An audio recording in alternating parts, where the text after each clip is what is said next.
Hello and welcome back to Ask Literature. If you're passionate about exploring the fascinating world of literary theory, then you're in the right place. Today, we're diving into one of the most intriguing and essential frameworks for understanding literature, narratology. This is a theory that has changed the way we interpret stories, their structure, and their deeper meanings. But what exactly is narratology and why does it matter so much when analyzing text? Let's unravel this concept together.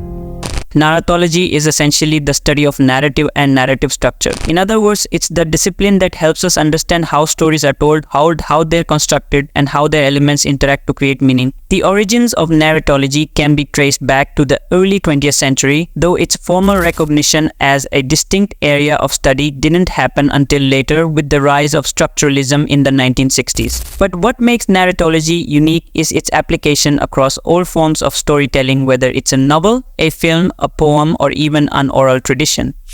Now let's break down the basic idea here. Narratology doesn't focus on what a story is about, but rather on how that story is structured. Imagine you're reading a book. Narratology asks questions like who is telling the story, how the events ordered, what narrative techniques are being employed to manipulate mass pace or character development. These are the questions that help uncover the framework beneath the surface of the story. So why is this important? Well, understanding narrative structure changes the way we engage with text. For example, when we consider how an author chooses to reveal information, whether it's through a linear timeline, a fragmented structure, or flashbacks, we start to see that these decisions are deliberate. They shape the way the reader experiences the story. Without this awareness, we risk missing out on the layers of meaning an author may be trying to communicate through their storytelling choice. One of the most influential figures in narratology is Russian formalist Vladimir Prop, whose work in the early 20th century laid foundational groundwork. Prop studied Russian folktales and broke them down into recurring narrative elements or functions which he believed could be applied to any story. By categorizing these functions, Prop was able to show that beneath the surface, many stories share similar structural components. This approach shifted focus from the individual story to the structures that shape all stories, which became a core idea in narratology. But Prop wasn't the only one contributing to this theory. French structuralist Roland Barthes also played a key role. Barthes viewed narratives as systems of signs much like language that could be decoded and understood by studying their structure. He argued that narrative is not a natural phenomenon, but something constructed through a specific set of rules and conventions. Barthes believed that by analyzing these structures, we could uncover hidden meanings within the text that might not be immediately apparent.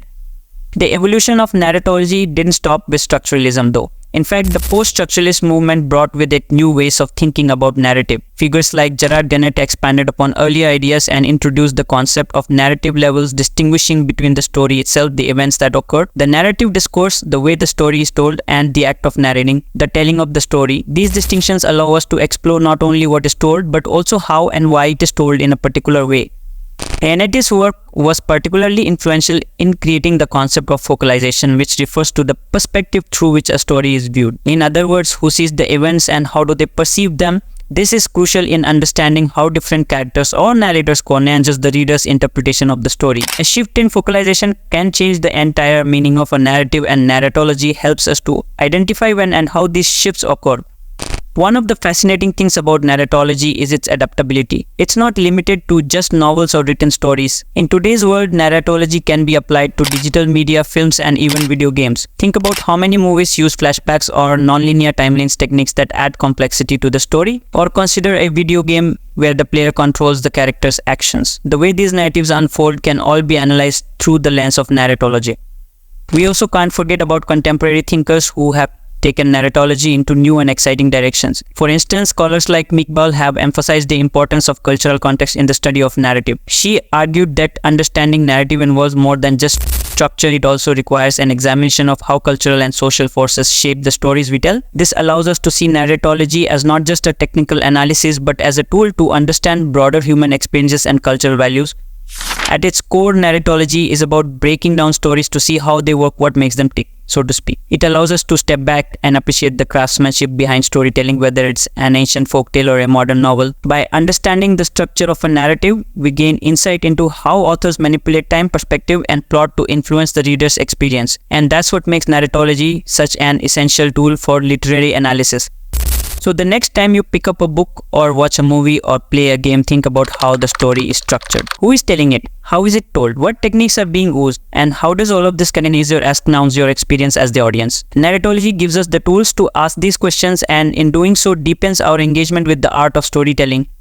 Thanks for joining me in this exploration of narratology. If you enjoyed this video and want to learn more about literary theories or have suggestions for future topics, feel free to comment below. Don't forget to like and subscribe to Ask Literature for more in-depth discussions on literary topics.